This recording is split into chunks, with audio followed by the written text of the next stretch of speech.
So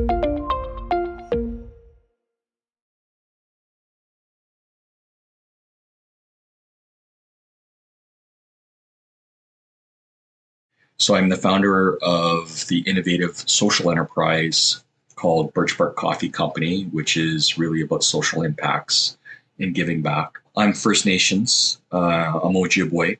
I am a band member of the Whitefish River First Nations located in Birch Island, Ontario. I'm also an instructor at Vancouver Community College, which I used to fly back and forth to BC.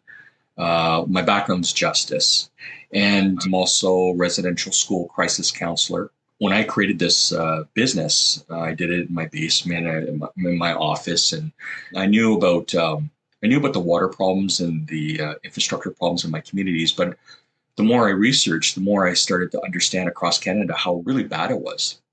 So I wanted to help out and give back. And I happened to be going to BC, and at the same time, the Assembly of First Nations was having their water symposium many years ago. It was devastating. It was like my jaw was open. I'm going like, they're not giving any answers to what the solutions are. And one lady stands up and she goes, "This is all great, but why do you keep putting chlorine in our water to keep fixing the problem?" And there was nobody talking. When I came home, I go, I gotta figure this out.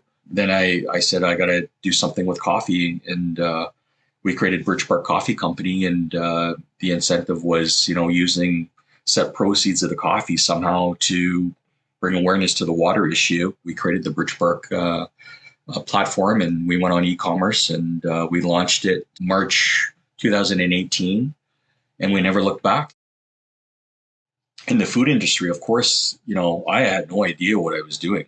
And still to this day, every day is a learning curve for me. It's quite aggressive, the food industry. But when I created the business, I really looked at what the options were and where I was going. And I knew I wanted to compete with some of the bigger corporate companies to really shift thinking, is what I call it, changing the way people see business models. So I had all the ideas and the ducks lined up to go forward in this business. And I think that I've made an impact in the coffee industry. Give credit to my wife, my partner, because she said, if you're going to take on an initiative, you better have some really good coffee. So with that being said, I'm one of only 4 companies in all of Canada that's carrying a certification on the coffee bags that's called SPP. So it's the small producers. So if we were to unpack that, it's the true organic farmers in a cooperative that oversee the organic farmers. So it's under the fair trade umbrella.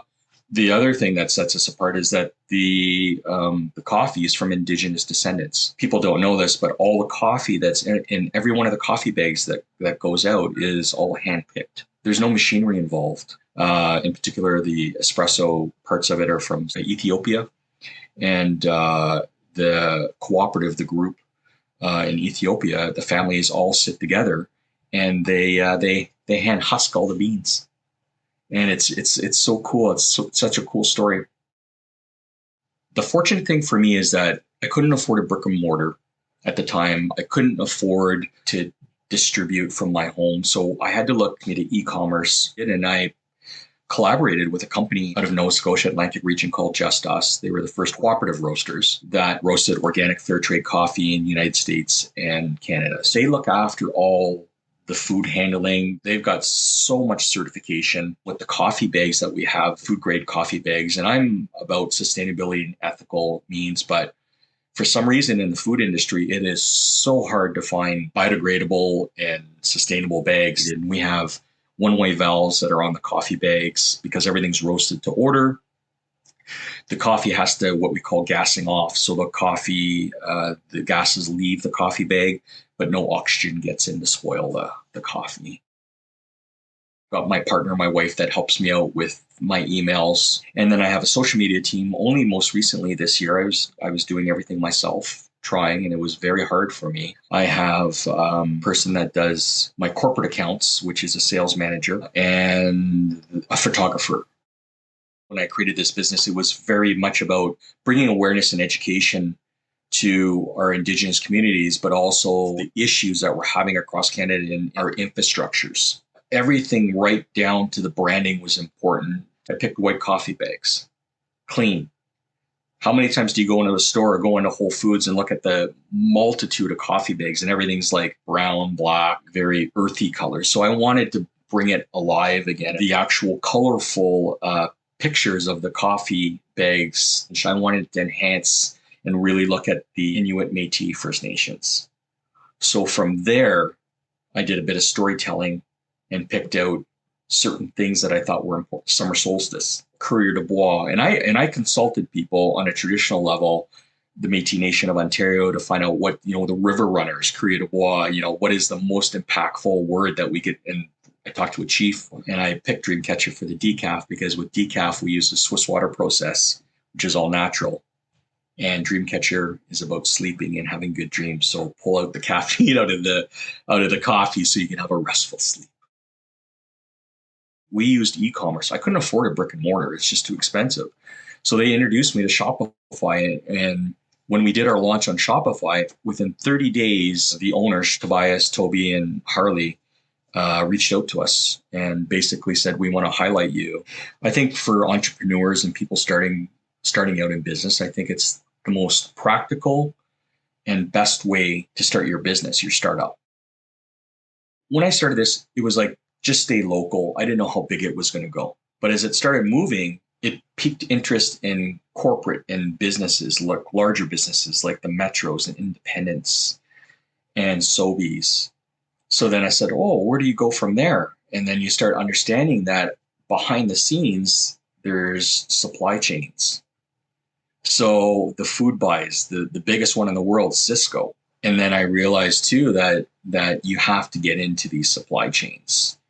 And I had no idea how to do that. I consulted a lot of people and I learned along the way, and you learn fast.